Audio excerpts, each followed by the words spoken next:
Okay. We're almost on time today, 10 minutes. It's a new record. Anyway, so I would like to welcome you all to Chris DeRose. We're very happy to have you here. I'm just going to give you a quick overview of his person. I looked at his Twitter account in more detail today, and it's actually quite interesting. To anyone who hasn't done so, I can highly recommend it. So, Chris, you live in US, Miami, for those who didn't know. And just a quick overview of his life, because you don't find much on the internet. So he visited middle school, started high school, and then the dot-com bubble came along, and he quit high school and started online training for .com. And when then the bubble burst, he went back to state school, and although he says he dropped out, he actually didn't like it. And he started his own computer consulting company, and he learned a lot in that time. And then Bitcoin came, and since then, Chris has been a very interesting figure, a very controversial one in the whole Bitcoin environment since 2010. And if you look at his Twitter account, you will see that there are very, very interesting statements to be found on them. There are ones from feminists, there are ones from Bitcoin. I'm not going to go into a depth into the whole feminist thing, but I got one that I found funny regarding Bitcoin. And so I quote, "Can I say juice instead of token? Token sounds like something kids use at the arcade. Juice seems more accurate." So, yes, Chris, I welcome you warmly to Switzerland. We're very happy to have you here. Thanks for coming and talking to us. One more information which I found interesting for those who've been here a couple of times. We've had very different speakers, very different ideas. And Chris gave a description of blockchain today, which I found very interesting. And he said blockchain as a faith-based assessment, which is a new approach, I think, to the whole blockchain topic. We've had a lot of technological understandings and, yes, capitalists, whatever, you can name it, Amir-Taki, anarchists. But I think it's interesting to kind of combine blockchain with faith. And so we're very interested in what you're going to say today. And please, thank you. The stage is yours. And just a quick talk on the program, about 40 minutes talk from Chris, and then we'll have Q&A as usual. Super questions will be ignored. Thank you.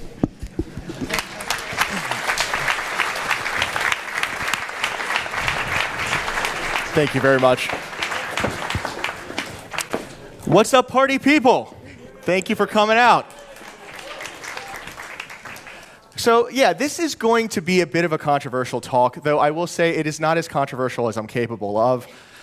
There will be a degree of blasphemy here, but what I'm going to invite you to do, if you can, is inspect Bitcoin to some degree as an outsider, if you're capable of that. I want you to think of yourself as perhaps being inside the matrix of Bitcoin right now, and I'd like to think that you can escape your pod and look at it from the outside point of view. So I'm going to make some statements that may be to some degree critical of your favorite blockchain programming team. I myself have no greater affinity that I'm pushing in this pitch here. I mostly just want to assess what has happened and ideally let us understand, I think, some lessons from 2017 that I've come to understand, or perhaps just build upon my comprehension. I've been a Bitcoin maximalist for my entire Bitcoin career, and that was very easy up until the point at which Bitcoin started to fracture. I now label myself a secular Bitcoiner, and I think that much of what you hear comes from the secular comprehension that I'd like to think that I have. I don't know that I do or that that's entirely possible, but I would invite you at least to consider that that might be possible. And what might that look like? I think that the change is needed for a lot of reasons. I think that most people didn't really look at Bitcoin from the morality of Bitcoin in the sense that I do.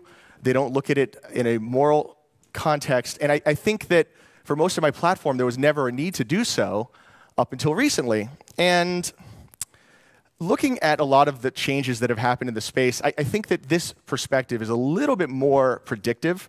I think that by the time we get to the end of this, you might find some lessons for yourself in evaluating other projects, which I think is really the big advantage of this framework. And hopefully, you can take some of these comprehensions into your own projects if you have them in blockchain. So yeah, I think that we probably should start with just a couple quick definitions. First and foremost, what is a moral? A moral is an indivisible unit of belief. At least is how I define it, and I think that that's a very easy definition to work with. A moral doesn't have to be true. It doesn't have to be good. It doesn't have to be bad. It just has to be indivisible. Itself is a very useful way to process the world. We don't really have enough specialization to look at a lot of things in this world and know in complete depth what the facts are. So we rely on these indivisible units of belief to provide abstractions for us from which we can build upon with our community and make progress in society. These morals are many and varied. Certain morals we all know. Perhaps we decided the blockchain needs to be 1 megabyte, and that's a moral. It's indivisible comprehension. Maybe we have a lot of very good technical reasons to believe it. Maybe we don't. Maybe we just know that the people we trust say that to us, and so that is our belief because we side with them. These morals, I think, are pervasive, and if you think about it long and hard, you probably have a lot of them. Some easy morals, perhaps, might be that blockchain is good. We all probably think that. Is there anybody here who thinks blockchain is bad? It's okay to be honest. I'd be genuinely curious. Is there somebody here who thinks that perhaps when you hear blockchain, they get like a revulsion of some kind? Okay, no, so that is a universally shared moral that we all have. We can all build on together. It's okay if you don't like blockchain. In fact, I think in 2018, we might see a repulsion from that term. In a post-blockchain world, it may be that with universal consensus, it's no longer an indication or signal of a way forward. I don't know. But it's immoral. Similarly, decentralization is good, is immoral. This is something that we probably also all believe. To the degree that decentralization exists, we'll explore that here in a bit. And to the degree that it can decompose, we will explore that. But I think we all know people in the space who accept at face value that this thing is virtuous and that this is good. These morals are common denominators. They let us build greater systems upon them. If we all come here believing that blockchain is good, we don't have to spend time hashing out the virtues of that system, and we can do similar types of assessments on other morals that we have. These rectified truths that we believe enable us to share understandings and grow with people of a like mind and keep us from getting in the weeds, I think, allow us to specialize and further the group. I can trust that I don't need to know everything about C++. I can trust this person to give me some beliefs that I can carry with me, and that is, in fact, an efficiency because now I can work on other things. I don't have to worry about learning that side. And perhaps the guy who knows C++ very well then doesn't have to worry about learning, I don't know, how to shitpost on Reddit or something like that, which might be your function. Another thing I think we need to know is virtue. Virtue is something that I use a lot lately. It's very useful. Quite simply, it is moral compliance. If you are a virtuous person, you comport with the values of your community. And that is a very good building block here in the blockchain space. I think that we didn't know this, but if you think really hard, perhaps the people that we trust, the people that we liked, were the people that were in compliance with our beliefs. Perhaps we like Andreas Antonopoulos because he comports with the decentralization is good moral, and so on and so forth. People in the community will create faith in themselves through you by way of their compliance with your pre-existing beliefs. And in doing so, they can then use that as a springboard to promote new beliefs. And these are good systems, I think. It's a little bit antithetical to some of the Bitcoin purity that we have these social dynamics, but I think, again, in 2017, that is the lesson at some level, and we'll get into that. And yeah, I think that once you perhaps consider those tenets, we can start to think of blockchain differently. I used to think of blockchain as a value routing system, as the first internet system for delivering value to others. But now I'm kind of looking at it a little differently. I'm saying, you know what, maybe it's a faith routing system. You take, let's say, the faith in the yuan, you then convert that faith into the faith that it doesn't have to be your community, but a community has in Bitcoin. And then maybe what you want is the faith of the American public. You want to hold US dollars. Well, you convert your Bitcoin into that faith, the US dollar faith. I think it's a good operable framework for a bunch of reasons. It explains a lot, that's for sure. I think that it explains things like the gold standard. For a lot of the libertarians, we've decried the dissolution of the gold standard in America. But maybe what was going on was that we had faith in gold, and we had some component of that faith built into the faith in the dollar. And then at the point at which the dollar divorced itself greatly, there was more faith in the dollar than there was in the gold. We didn't need it anymore. That's the training wheels sort of theory. And that does kind of make sense. I don't know if there is an analog here in the Bitcoin space. I think in side chains, there is this hope that you can back your side chain with the faith in Bitcoin to spool up a project quicker. Rather than starting with zero faith, you at least have the faith that is the underlying asset. I think it also kind of explains how these projects have this long tail where they don't just explode, but they have like this sort of general sort of like decline and tapering off in their price that I think matches the way faith works in a group, more so than anything else, quite frankly. I think that is just how faith works. It sort of dwindles over time through disuse. I think too that this really works for like understanding money. Like every year in this space, I have a different definition of what money is. And money started off as this immutable thing. It was this like holy artifact that I never questioned as a kid. And then with Bitcoin, I started to say like, wait a second, that is, I think now that was immoral, that the dollar is good, that the dollar can't be changed, that the dollar is whatever. And now we're starting to see all the different constituent parts of our currencies, and we're starting to take lessons and apply them into the construction of new assets and new currencies. And I think that probably now the way I see money is as a quantization of faith.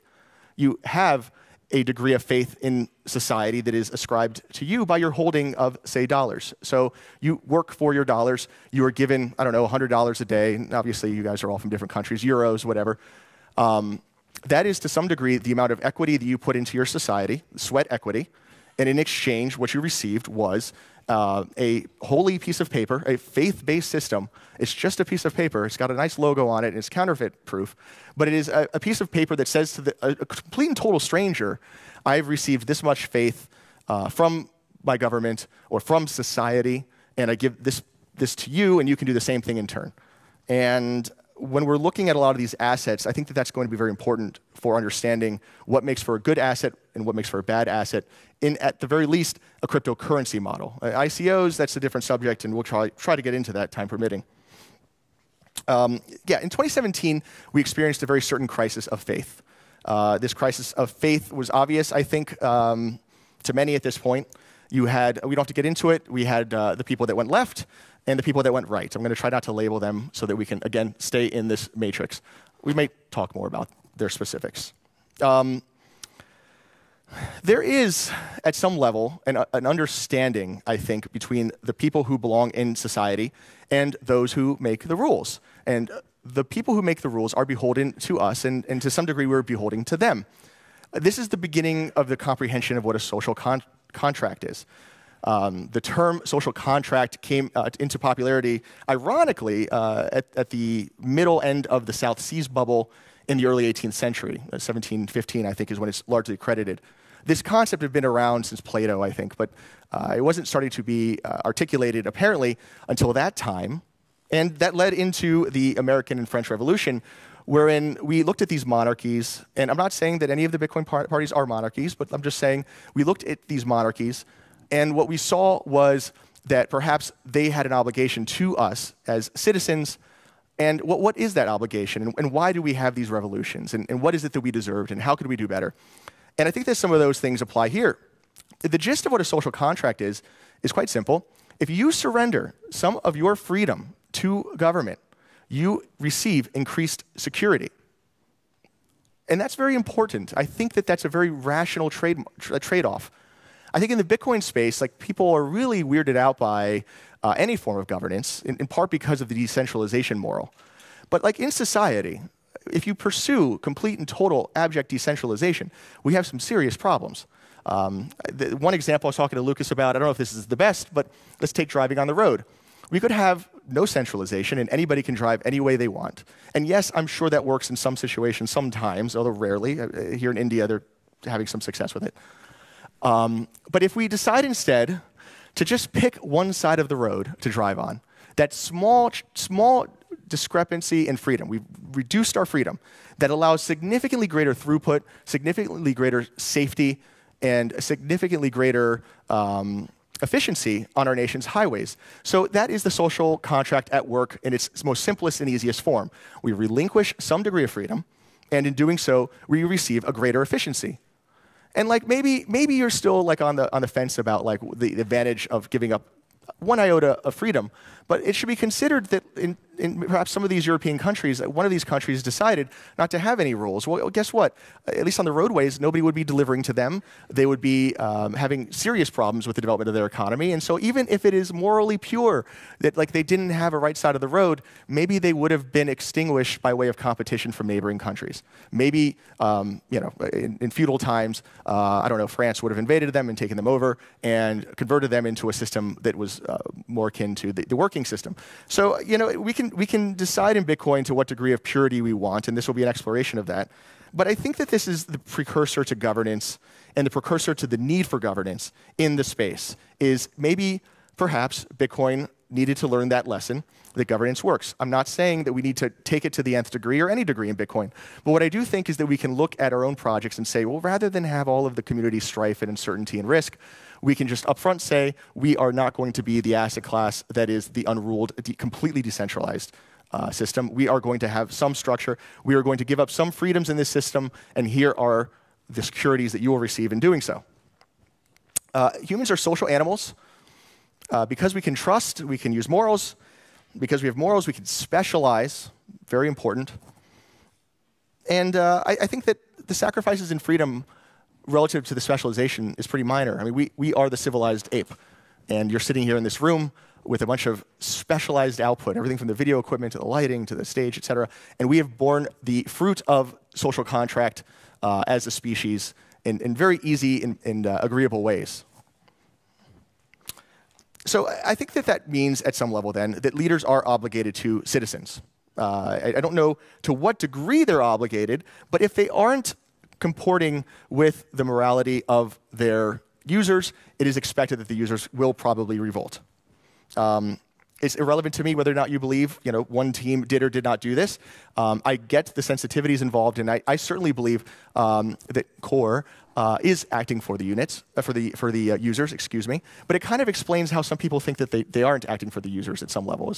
It's a weird sort of analog that if they weren't communicated the need, and if they weren't made to feel as if they were accountable at the end of the day, they took their bag and went home.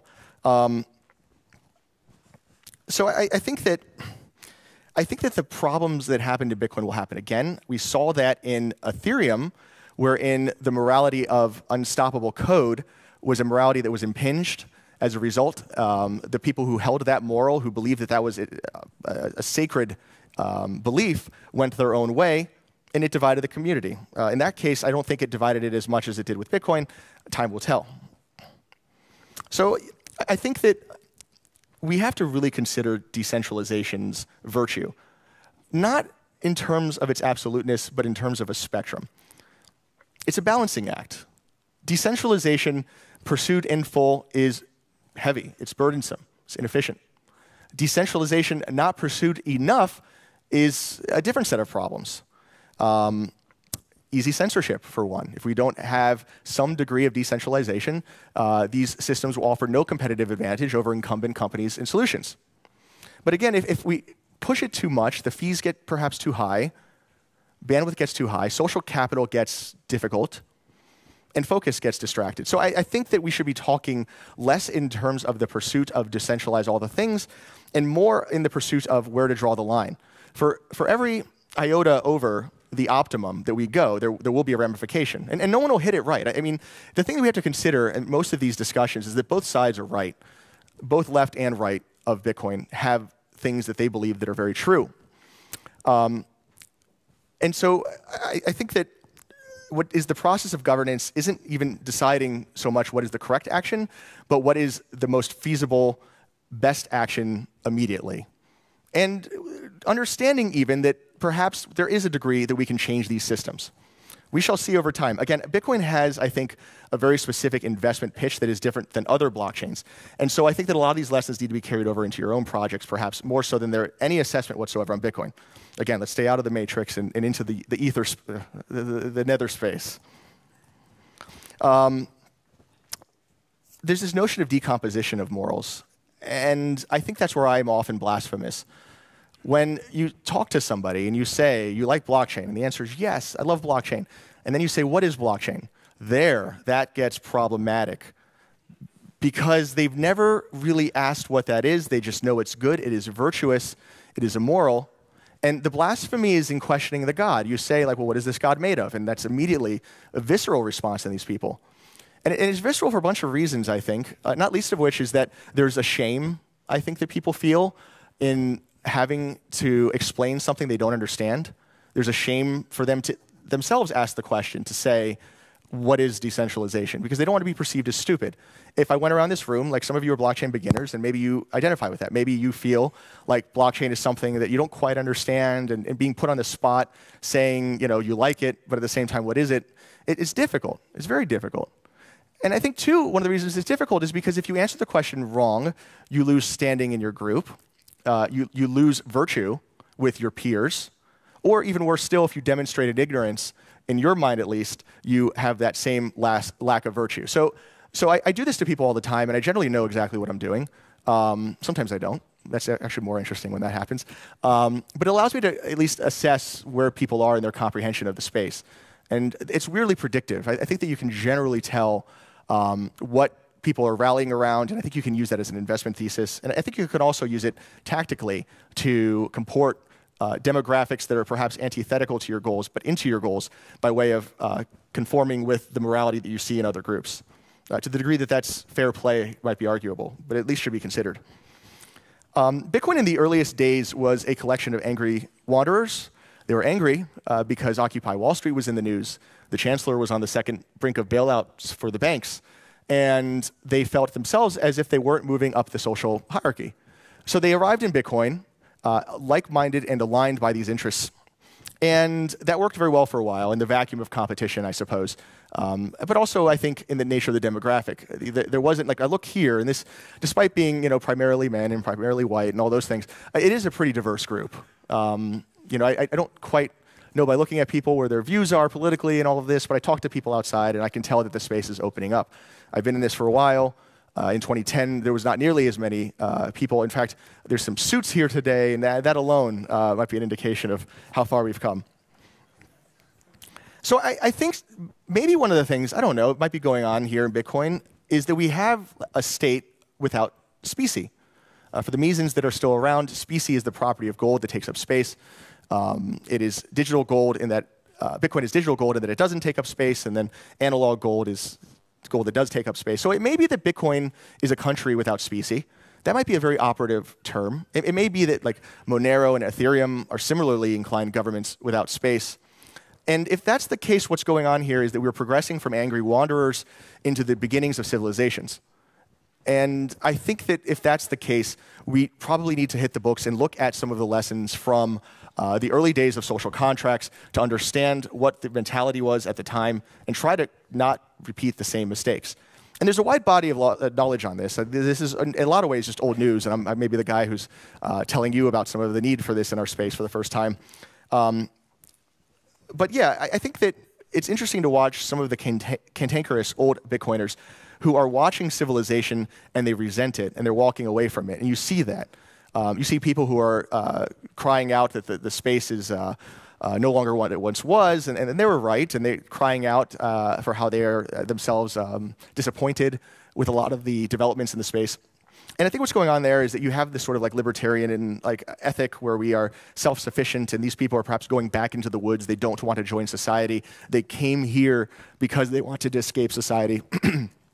And I think that kind of explains some of that to some degree. Again, much of this, too, I think is... Andreas Antonopoulos has done many good things with the space. I've butted heads with him many times, and he's done a net positive for sure. But I think that he kind of hit the campaign trail in a lot of ways to promote Bitcoin as an investment in wandering.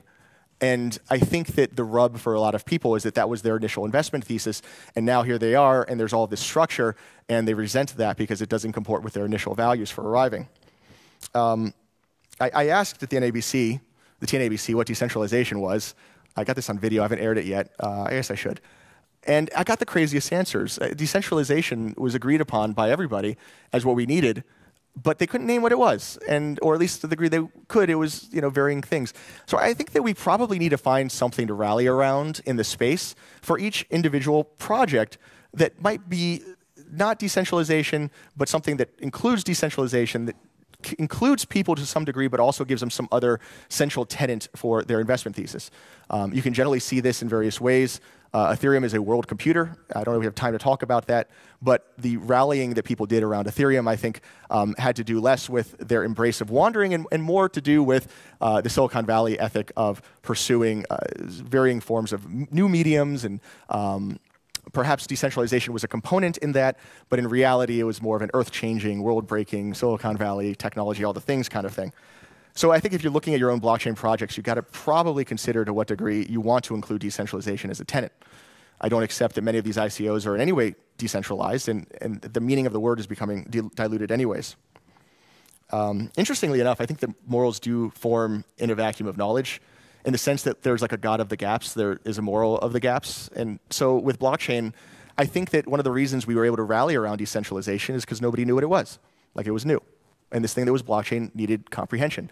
And so people decided that that was a placeholder for the science that may or may not come. And here we are, and the science has come, and now, well, we got to displace it a little bit.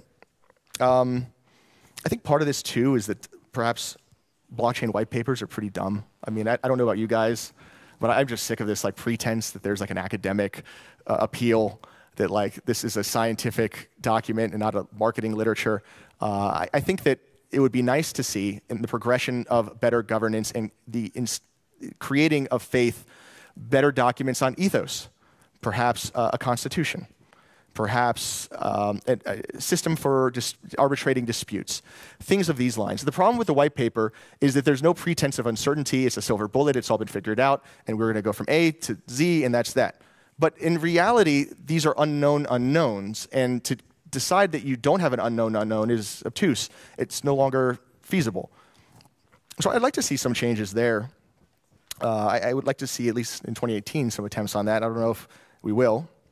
For those that think that that's absurd, that we don't need a constitution or that we don't need an ethos, I've seen the meme wars. Like, I've been in Charlottesville, and I see what happens when communities don't declare values. 4chan was as close to nihilism as I've ever seen in my life, more so perhaps than Bitcoin. And sure enough, the National Socialists moved in and declared it their territory. And from there in, people received marching orders, and before you knew it, you had hundreds of young men standing for a cause that they perceived to be their moral and their virtue, because their community was left insecure as a result of the nihilism and as a result of the decentralization. So I don't want to see that happen to Bitcoin. And maybe that is your explanation of what happened in Bitcoin, with Bitcoin path left and Bitcoin path right. I'll let you just be the judge of that. How are we doing on time, Lucas? Do we have? OK, good. Yeah, I have all kinds of material here. I'm going to try to get to as much as I can. This is kind of my focus these days. To the degree that we have these states without specie, we also have immigration policies.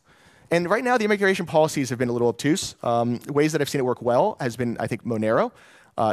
You have a non-GUI requirement in Monero that has been the requirement to enter up until recently. That has attracted a certain type of person with a certain morality system, somebody who's obviously technical and comes from the open source world. That degree of cohesion has been a degree of freedom that has been unwittingly, but nonetheless sacrificed for a degree of power that has been at least very obvious to me. That project has been kicking ass in a lot of ways that I don't think people are realizing. You can look at the darknet to see that in action. And so I think that immigration policy should be at least considered. These ICOs are open to everybody and anyone. I'm very skeptical about the ICO model. I like this other path. I think Decred is doing something very interesting right now. Decred, I don't actually know the ins and outs of the project in full, but at the very least, they have a system by which the tokens were airdropped at some level, and they weren't ICO'd. They were mined thereafter, but in order to keep your coins, you had to more or less check in and vote with some degree of regularity in their system, and you had to be active in the system. Otherwise, through demurrage, you lost some of your inventory. And so in keeping people active, it keeps some skin in the game, it keeps faith in the game, and it keeps people abreast of issues in a way that I don't think other currencies have had. I don't know if that's going to be successful, but I really like that they're playing around with it, because I think that that is a good path to follow for some projects. We shall see which. I think it's very important to know that not everyone is worth keeping. Resentment is awful for your community. If you see resentment in your community, it is a bad apple. It will spoil the whole bag. And I don't know with these ICOs that they quite realize that because they're letting everybody in, and resentment will certainly creep up at some point. I don't know what to do about it in the case of ICOs. But I think in other communities, it's probably a good moral to say, you're paid to leave. We don't want any resentment. You were part of this trip. You marched with us. You came to this location. You felt that it wasn't for you. We will pay you to leave, and hopefully let bygones be bygones. Maybe you'll come back at some point in the future. You don't see that with Bitcoin. You don't see that with a lot of the projects in the space. I think there's this sort of like total domination that must happen, and you must be desecrated if you are a blasphemer of the tribe. And like that sort of religious thinking or that sort of fundamentalism, I don't think will propel us into a more streamlined and efficient civilization. Some people are worth more than others. Investors, I respect Daniel Krawietz to a significant degree. I love that man. He's a great thinker, and he doesn't get enough attention, and that's fine. He talks about the types of values that people have in a project. He doesn't think coders are valuable. I think coders are the most valuable. Ricardo of Monero thinks coders are valuable. I think memers are valuable. I think people don't realize the power that the memers have, and I think the memers should probably be getting some degree of recognition in their community for the sweat equity that they're putting into building the faith and even destroying the faith of competing offerings. I think that there's value in that. Very controversial. We'll see what happens there. People who put sweat equity into a project have more faith in that project. And you all are here because you like these projects and they're interesting. But what I know is that you're going to show up to work tomorrow or next week, and you're going to spend all day, you're going to sacrifice yourself. You're sacrificing time with your family. You're sacrificing time from the slopes onwards, and et cetera. And that sacrifice, that act of contrition that you're making for your society is what makes your fiat currency valuable. So in many ways, we've often made fun of the people who are 16 who put their life savings into this coin and now think that they are part of the project in full. But to some degree, there is at least a little bit of truth in that if those people were treating the job with the same degree of reverence that you treat your work and your society, they probably do have a significantly greater amount of faith, and there is probably some value to that. So I don't know how to quantify these things. These are at least interesting things that I've seen. I don't know that I have solutions just yet, but I think that that can be discussed, any one of these things in a presentation of its own. So I think that the whales are currently courted for a lot of obvious reasons. I think that the faith that ICOs attract in people have more to do with wealth signaling and the creation of a presentation of virtue in normal society, in IRL society. You use this, so you use this token so you can buy Lamborghinis so that you can get more women. That virtue may be fine, but I don't think that virtue scales a community, and I certainly don't think it scales a cryptocurrency community. So I do think the sweat equity is relevant in the building of faith in your communities. I mean, at some level too, people will show up at the meetings and they'll be like, well, why can't I create a Chris DeRose coin or a John Smith coin? And the answer is that people don't believe in you. You just showed up here yesterday, dude, and you're 20 years old and you don't know much about life and you haven't been on national television or 30 minutes. Yeah. And so the difference between these projects and Bitcoin and a fork of Bitcoin that you created 10 minutes ago is in fact the faith. So if you don't study faith in these projects, you won't attract investors and you won't achieve success. In the interest of time, I'm skipping that one.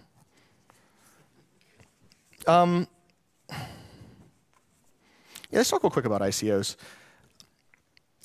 I think that ICOs are companies. I don't think that they are civilizations. I don't think that they are governments. I'm very wary that they will scale for a lot of reasons, not least of which is regulatory. But even incidental to that, you have to ask yourself, what is it that's so vulgar? Why is this offensive to us? I'm assuming that they are to some degree offensive to you on average. I'm sure we all have some that we like, but I think that many, we look at them and they're like, come on, really? And I think it's, number one, the windfall. The windfall isn't money earned. That's money that was not deserved. And free money doesn't get the same reverence as sweat equity money because of that. And if you look in society, the things that people give you oftentimes are things you don't really have a lot of appreciation for. When you make personal sacrifices, that's different. How many of you remember Raymond Profitable? Remember Raymond Profitable? Does anybody here remember that? Yeah, some. Only one. See, look at that. Some of you have a lot to learn.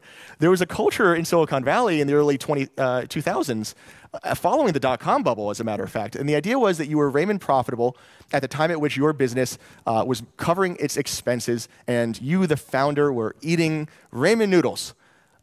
And that's been lost right now in the ICO phase. That's not what people do. There's no Raymond profitable ICO. All there are these windfalls followed by Lamborghinis, and then you go do the cycle over again, and you do like the next round, and somehow people are okay with that. I don't know how that works. But yeah, I think that in your projects, what you really need to consider is that one of the most virtuous ways to attract faith is by declaring the leader, perhaps yourself, as the person who will eat last.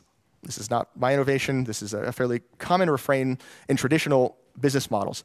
And if you look at businesses that are, I think, held in high esteem, they're typically defined by somebody who really sacrificed personally, who paid everybody first. And anybody who's had a business, I've had a business, anyone who's done this before knows that when you don't make payroll, you don't take money out of your employees' payroll, you take money out of your pocket to make that work. And this notion has been lost in the ICO phase. I think that we need to return to that if there's going to be faith in these systems in order for them to last more than a single pump and die. We shall see. I think, too, you got to feel like you're part of something greater. That's one of the things that I think is lost in some of these new offerings. It's still there to some degree, but it was really there in Bitcoin. The feeling that you were part of something greater was the feeling of you sacrificing for your community. That we would go and we would do things like buy stuff that we didn't need to buy in Bitcoin, and we would do it at a premium. I bought a T-shirt, let's say. It was a pain in the ass. I had to spend extra time on it. It cost me more money than using a credit card, and the reason why was so that I could belong to the team. I could comport with the morality of Bitcoin. I achieved virtue by taking a personal sacrifice. And sometimes, yeah, maybe it's virtue signaling. Maybe I show everybody this thing I bought in Bitcoin, these alpaca socks. But you don't see that in the ICO space, and I don't know that you see that as much today, and that's a shame. It's a real shame. I do think that political science is needed in this space. I think that, and I understand why it's begrudging for many that we have to embrace the politicians, but I think that if we don't, we're going to see increased risk. I think we're going to learn old lessons the hard way. It's a thorny issue, and I get that, but it's probable that we need to start considering at some level in these projects some degree of party systems. I'm not positive how that would work. I don't think we should do that in Bitcoin. But it should be considered that if you don't have some degree of a party system, it's entirely probable that what will happen is your project will just continue to fork away as a party inevitably develops. So if you can come up with some degree of governance, if we can come up with some degree of perhaps representation, and it may just be the illusion of control that's needed, by the way. I wonder if in American politics that's what we have. It seems like it's hilariously obtuse that everybody in the country decides what the country's future is going to be once every 4 years by showing up at the poll booth and making a choice between left or right. I don't consider that in any way like a direct democracy. I don't even know if I consider that entirely a democracy. We don't have to get into that. But at least the point is that I feel like I have skin in the game. And I think politics is a big part of that. I think it makes people feel like the paths are accessible to them.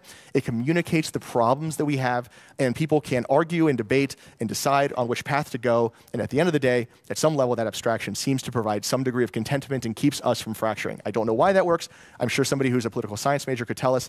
And I think those people need to be embraced, because if we don't include them, again, I think we'll learn all of the old lessons the hard way.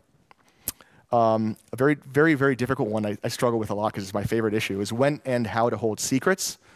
I think that for a lot of us, we need to consider that the freedom that we relinquish in society in many ways is, and this is difficult, is in fact knowing some things about our society. We see this in national intelligence. We see this in affairs between countries. I am okay personally, as an American, not knowing some things about our country's nuclear situation or military situation in exchange for the empowerment of being able to do things like travel to this wonderful country without problems and participate in the global economy, et cetera, et cetera. It's controversial and it's difficult, but that is the social contract. And I think we need to decide where and when that applies here in the blockchain space.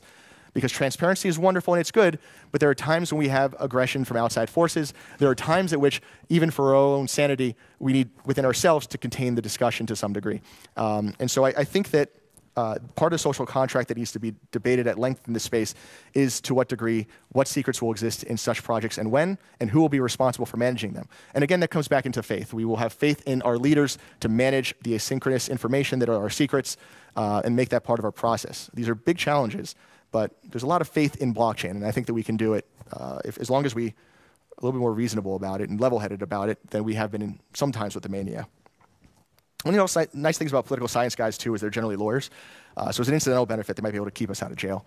I think that that should not be underestimated. talking to some of the attorneys that I've talked to in the space, it seems as if we can push decision liability onto the relays and not the leaders. It's interesting to me that what may very well be the case is that what Bitcoin is a rule set. It is, in fact, a degree of rules and constitutional declarations written in code that the programmers don't actually run, but which you guys run. So that makes enforcement kind of, I think, difficult. And so to what degree that balance exists, though, is very difficult because you saw, of course, the DAO, which is something of a maybe borderline case. In any case, embracing the politics could probably give us a lot of power in this space, I think. And so politics was, and often is, understandably lamented. And perhaps in the Bitcoin space, that's what led us astray. But I don't think that it has to. I think that that was a lesson learned the hard way. That was not to say that politics are necessarily bad. And I think that if there's nothing else here, I mean, what the social contract really is, and this is a moral that I believe now in 2018 that I would encourage you guys to consider in your own projects and frankly in your daily life. It's a great moral. It's something that has been useful to me that I think will be useful to you. And that moral is compromise is power. To the degree that you can compromise is the degree to which you will receive power. You don't have to be extreme about it, but in balance, that is a moral that I think would guide our projects towards a more fruitful outcome with less disturbance and will allow us to penetrate the markets in ways that our competitors would not be able to penetrate as a result of that compromise. I think that these great wars in society, if you look at like the causes of World War I, like it's not like one thing happened and everyone just kind of went home. It was like one moral like wasn't able to be remedied. There was like a small little thing. And then because of that moral, other morals built on top until what you had was a complete diversion in the community and war was necessary. That's kind of what happened in Bitcoin. So again, compromise can prevent these things. And I think a lot of people too, they focus on like, well, I want to do it the perfect way. And maybe you're specialized and maybe you know the perfect way. But like maybe the repercussions of doing things the perfect way are going to be that you get nothing. You get nothing. So like it could be that if you compromise on something now, that you can remedy it, you can let the group learn at its own pace, you can work on something else maybe, and when they catch up to you, you will then personally have attracted more faith because of your prognostication, because you are correct. That is the bounty, that is the fruit that you have for being correct. And then you have increased social capital with which to lead the next round. And in doing so, you will advance up the social hierarchy. You will accumulate faith by way of compromise. We did not learn that lesson with Bitcoin, and I think that we can learn that lesson going forward. The narcissism of petty differences is very real. I think that is, in fact, the story of the Bitcoin Civil War. And I think that, again, the compromise as power, as a rubric for your project is probably something that we should all strongly consider when we are cultivating our communities, dealing with the programmers, the memers, the politicians maybe, and the hodlers as well. I think that that's probably what governance is all about. Maybe both sides are right, and what we need to do is meet in the middle. And that's my talk.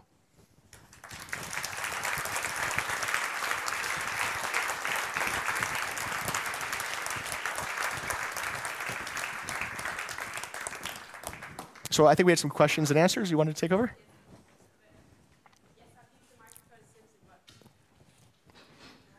You bring the mics over? Wonderful. I'm loud enough. I mean, thank you very much. I just have one critique you forgot the women. I talk about, my women's, but you're right. I mean, like here's the thing: is that I don't know what the right answers are in a lot of the gender stuff, but I see that like it's such a dividing force, and I like it because it's kind of fun for me. I get to use that as a playground.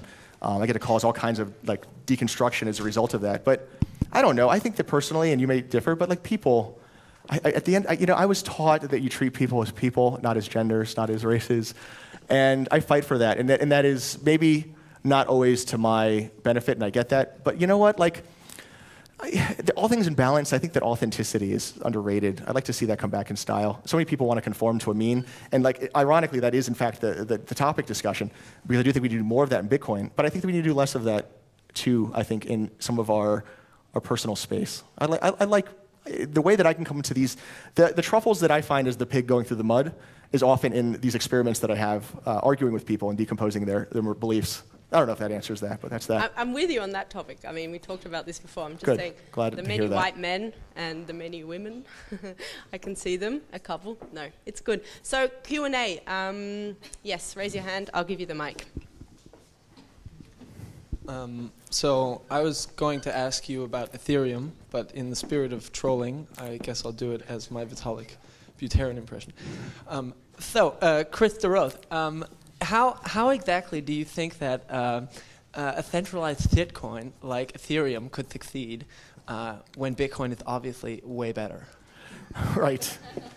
Well, I think I could not figure out what the hell was wrong with these Ethereum people for the longest time. I don't know. It's okay. It would be nice. It's okay. How many people here like Ethereum? Do we have some hands? Perfectly fine. I did not understand you people. I could not understand you, okay? And I'm going to step out the matrix here with you guys. I think what I saw in Bitcoin was the morality that comported with effectively, like, I think the Christian... the Christian like Genesis sort of mythologies and stories, you had this, again, this moral framework that was very much tied to conservative and libertarian tenets. And it was based on value transmission, where a shared oppression status was felt by Bitcoiners against the Federal Reserve and the banks, et cetera, et cetera. And then Ethereum showed up, and they said they wanted a world computer. And I was like, well, who the hell needs that? Like, I don't understand. We have world computers, and I don't feel like there's an oppression there. I don't. If I want to run an Amazon instance, I can do so. I don't see why I need to put this thing on a blockchain.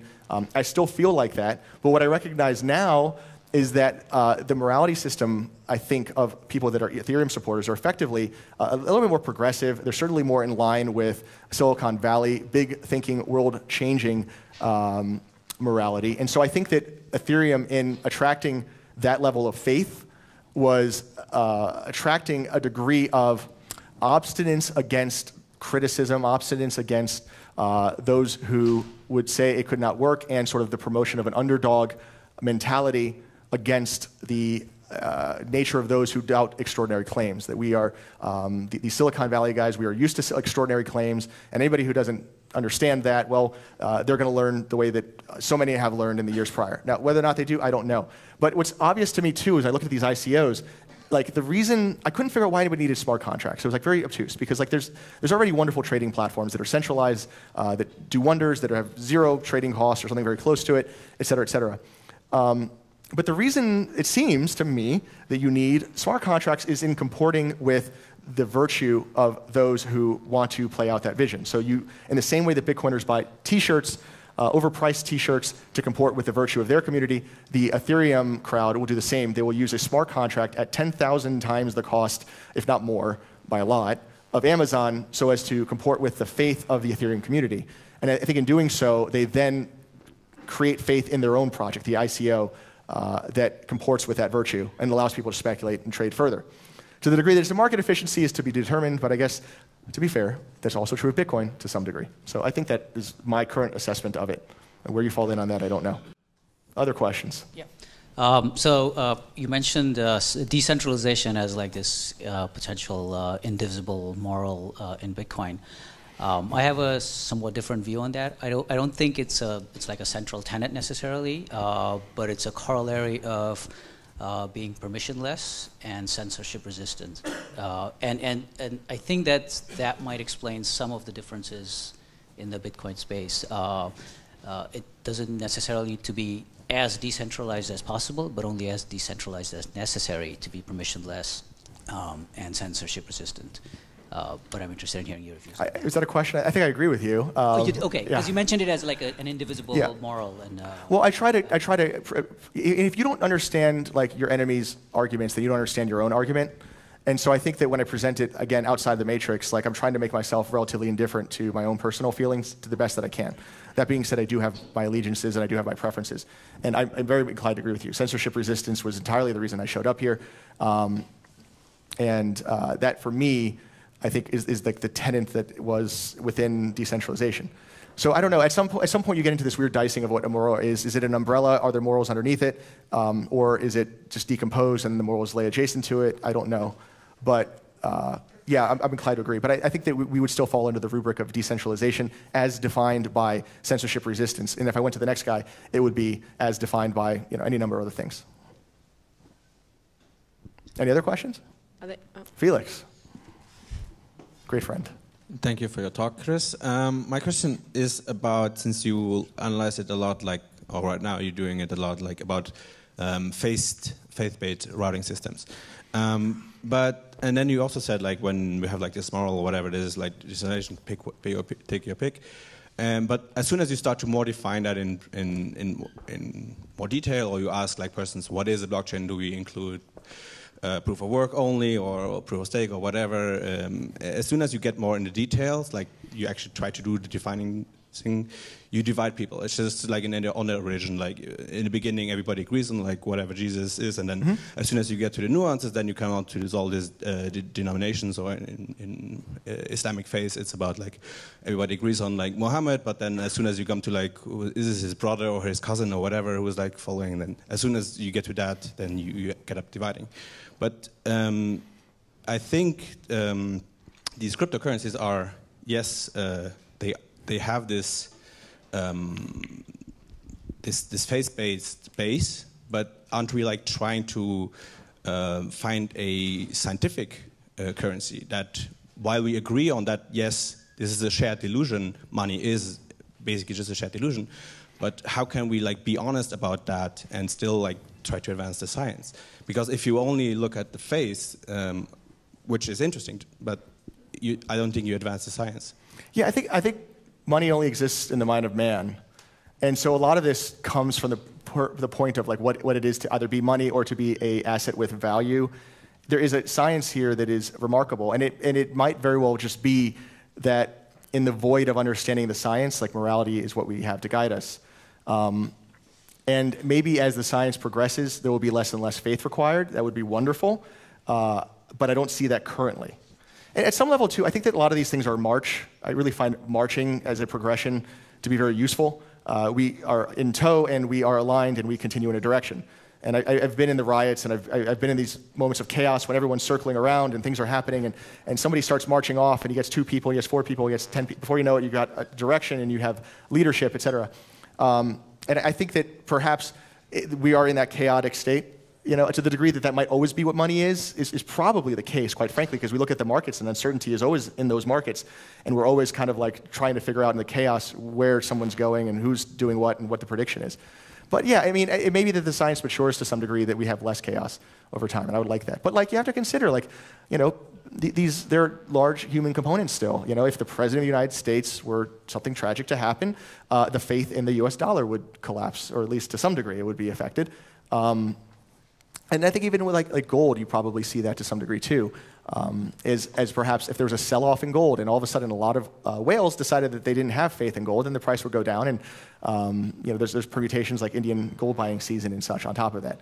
So I don't know. I mean, like, here's the thing too, is like the market's gone kind of crazy, and I'd be the first to admit that. I came from a very empirical standpoint when I started here as a programmer, and I kind of believed in this sort of, well, what do the libertarians say? Sound money. That there's like this technical attribute that money has that can be pursued and that can be quantified and it can be stamped and it can be sealed, and we're fine. But I think that now, if you ask like what sound money is immoral. Like, it's just what is good libertarian money, and it has these properties. It's limited and so on and so forth. But to some degree, I don't personally accept that that is in fact technically the best money, if only because what we have that we use every day is by that definition unsound and yet functioning. So that discrepancy right there seems weird to me. So I don't know. There's a lot in this that I don't know. It's effectively, governance is a process of managing through the unknown. Like, we can sit down and make a whole study out of what the right thing to do is, and that might take us like 3 months. And meanwhile, that's 3 months of traction that we lose. If we just went snap decision, it could be that the snap decisions are right 60% of the time, and that the penalties for being wrong are low. And so like at some level, like that sort of chaos is where governance fits.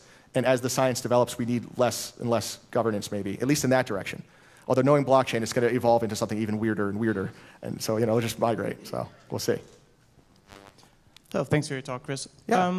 So the morality stuff you're describing, it sounds familiar for the fanatical people, like who really believe in the coin.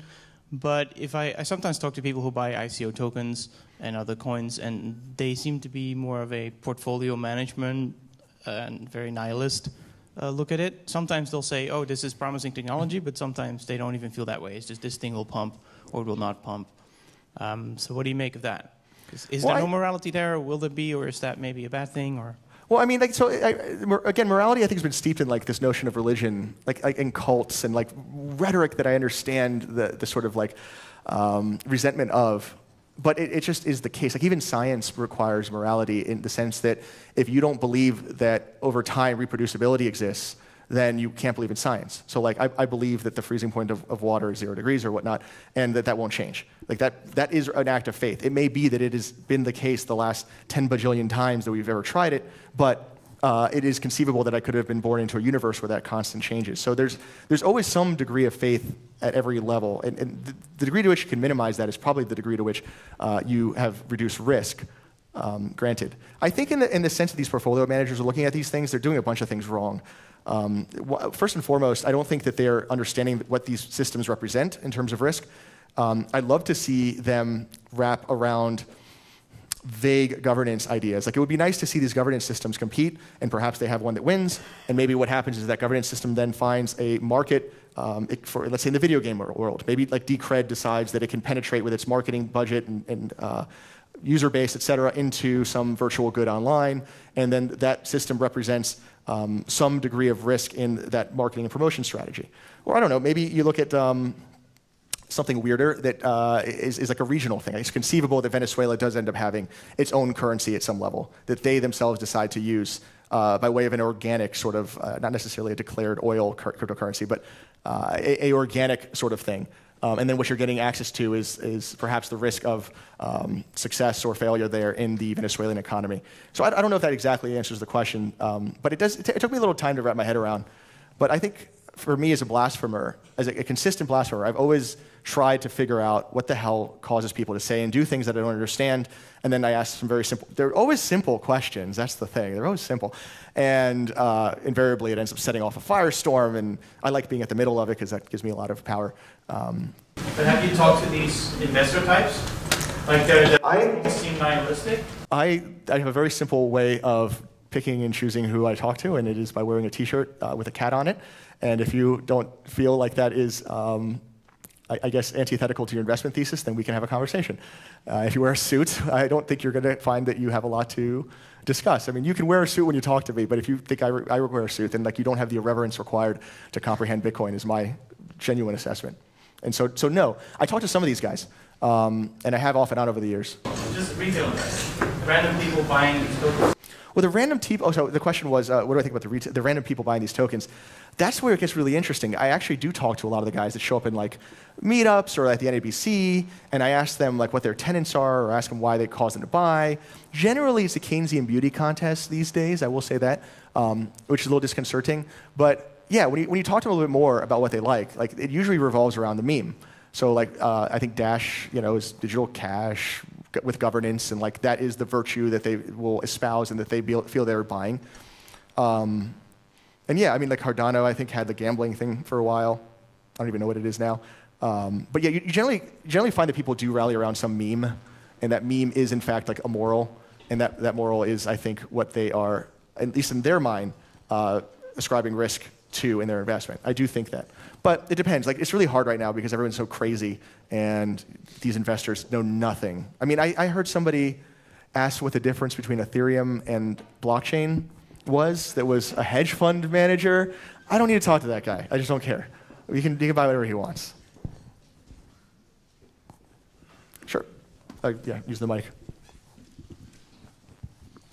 So you used to talk about utility of Bitcoin, and you used to talk about it in reference to Backpage Girls and the street folk in Miami. Yeah. How has that developed? How has the utility either grown or diminished over the past years as you watch it? Right, so that is so interesting. So I have found that in the Civil War, I guess this is being videoed, but what the hell? In the Civil War, it may be that Monero is probably the victor. I see a lot of the people that are my people, the prostitutes, the drug dealers, people that hackers, et cetera, those people are finding themselves exposed to risk in Bitcoin in various ways and are choosing to put their faith in Monero as a better long-term store of value. One of the interesting things I learned while traveling through Southeast Asia and tagging around the Alpha Bay people was that, number one, they know they don't want to hold these cryptocurrencies if they can help it. They generally try to use them as quick pumps. But they do know that like, there is a certain degree of risk that represents the degree of seizures that would be invariably enforced if they were caught. And so they want to hold it in cryptocurrency. I used to think that Bitcoin was just the obvious place to store it, but then after talking to them for a while, I realized, like, no, they think that they don't want to put all their eggs in one basket. And they were kind of right in the sense that we see a fracture now. So now they themselves are diversifying. And some of these people are really friggin' loaded. And I don't know that the hedge fund managers are really considering that value. And granted, I don't think that the hedge fund managers should be courting those people, but they should at least be considering that the liquidity that those people control is making its way into the performance of these assets. And so that shouldn't be underestimated. But the fundamental value is very important. What's going to happen, I think, is that we'll see a major correction, either by way of the SEC enforcing rules on these ICOs, or just through general disillusionment, through something like a BitConnect kind of thing, wherein the greater fools stop marching in. And we will be in for another tough time. It'll be a couple years maybe, or hopefully only a couple months, but it'll be a while. And at that time, what we're going to see is that the liquidity is no longer trivial. Like right now, liquidity is just kids, best I can tell, or like adults with simple minds in some cases, that are just playing around with these currencies all day. But I think that right now it's easy to win and everyone's really happy and you can just sit there and make random trades and do well. But then as that same strategy ends up costing you all of your money that you deposited, and then some, those people will walk away from the table. They'll have been soured by the experience, and that will be that. And at that time, again, the hookers, the drug dealers, the crackers, et cetera, they will be generating liquidity in the space because they need these things. And they're going to pick the products to store their value in that they feel are well run, that they have faith in. And that'll probably be some mix of Bitcoin, some mix of Monero, if that's what they're using, and we'll see what else. So I don't think that my investment thesis has changed there. I think that's imperative, and if you don't understand that, I mean, look, here's the thing. It's like nobody's ever really needed any of this stuff except for them at the end of the day. It doesn't mean it's bad, and it doesn't mean in any way that that won't change. But you also have capital flight, which that's actually pretty virtuous. Things like the Venezuelan situation and such, which is basically the same thing over there. Rather than having a censored market that is drugs, they have a censored market that is like holding value of any kind. So yeah, I think that if you don't understand that about this space, you're going to be in for a reckoning. And for me, it's kind of funny because like I got dislodged for a bunch of reasons in 2017 through the mania, through issues with Bitcoin Uncensored, and et cetera. But when people start to return to reason, I think they're going to find my platform again and realize, like, oh, that guy, yeah, he had some ideas after all that probably were correct. They just didn't apply in a manic bubble when everyone's a winner and nobody loses. So, do you consider the people in Venezuela as being part of your underserved? Do I consider the people in Venezuela as part of my underserved? Absolutely. Underserved are people who are not served by the government. And so in our case, the government would be developed countries where we have access to so many awesome and excellent services. But in the case of Venezuela, they have access to none of that. And so it's never a problem for us to receive their service in the economy. And there's a real and honest virtue in supporting your family on these cryptocurrencies. And that should always be remembered, I think, in any talking points that we have with like legislators and such. I mean, it's like Tor, too. Like Tor is the same kind of way. There are maybe a minority of legitimate uses, but I'll be damned if those uses aren't in the world's interests. And so I think that we see that here as well in cryptocurrency. Okay, listen, I'm going to stop the Q&A here. We can go outside. We can continue to talk. Great. We have drinks you can buy. I'm afraid there's no sponsors today. We're a bit late. So, Chris, thank you very much. No problem. Thanks for coming out, guys. I hope you enjoyed it.